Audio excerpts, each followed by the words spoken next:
Welcome back to the Daily Poem here on the Close Reads Podcast Network. I'm David Kern. Today is February 18th, 2020. And the poem that I'm going to read today is by an English poet named Edward Thomas. He lived from 1878 to 1917.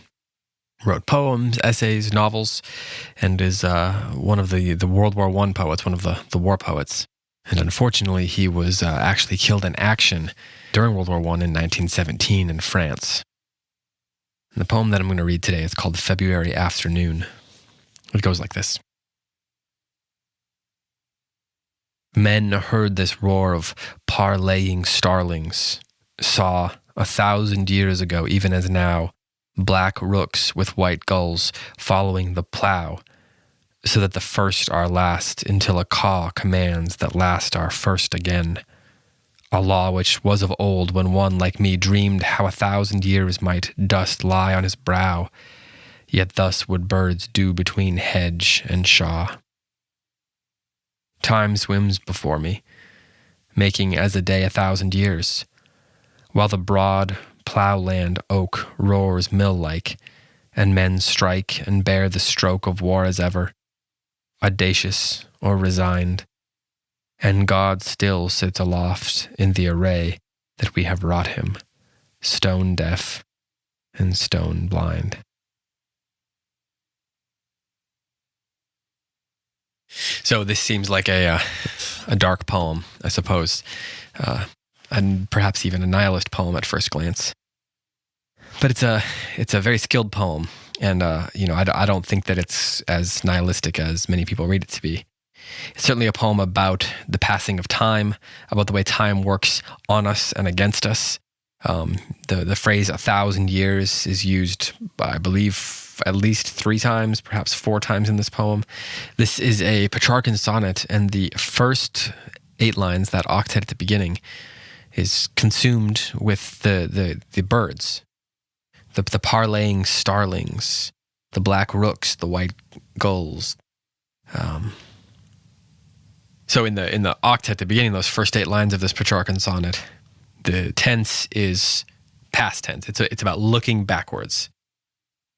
But then when we start the sestet, those last 7 lines, the first phrase is, time swims before me. So in the first part, the 1,000 years is past.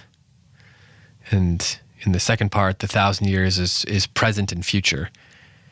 Time swims before me, making as one day 1,000 years. In the first half, the gulls, the black rooks with white gulls are following the plough.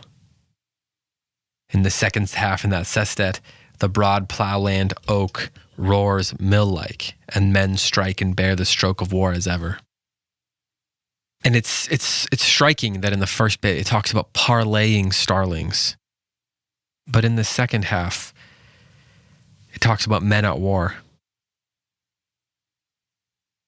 In the first half, when it talks about birds, it talks about the notion of the first being last and the last being first. A law which the poet says was of old when one like me dreamed how 1,000 years might dust lie on his brow. Yet thus would birds do between hedge and shaw. But men strike and bear the stroke of war as ever, audacious or resigned. So either men are resigned to waging war, or they do it purposefully with audacity.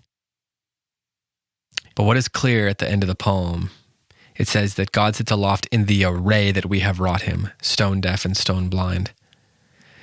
Stone deaf and stone blind, that's the way we have carved him, the way we have presented him, the way we have arrayed him.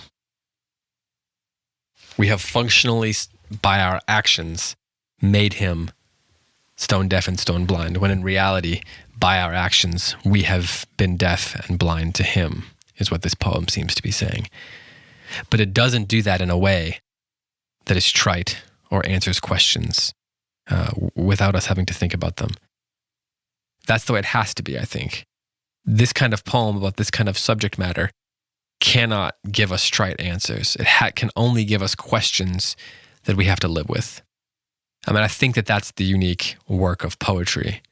And as readers, as listeners of poetry, we have to be okay with it. We have to come to it saying, I come to you, poem, because you provide the context for spending time with a question or an idea for a long time. That's the unique purpose of it.